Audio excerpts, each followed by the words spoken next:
భాగవతము అష్టమ స్కందము గజేంద్ర మోక్షము 89వ పద్యాన్ని మనం తెలుసుకుందాం.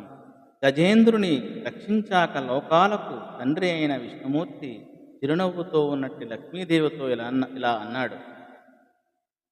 బాలానా వెనువెంటను హేళన్ విను వీధు నిండి తెంచుచు నీ చేలాంచలంబు బట్టుట కాలోనే మంటి నన్ను అంబోజముఖీ. బాలానా వెనువెంటను హేళన్ విను వీధు నిండి తెంచుచు నీ చేలాంచలంబులు బట్టుట కాలోనే మంటి నన్ను అంబోజముఖీ.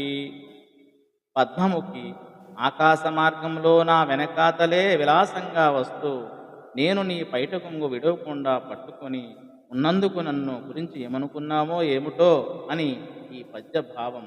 తదుపరి పద్యం మనం తెలుసుకుందాం.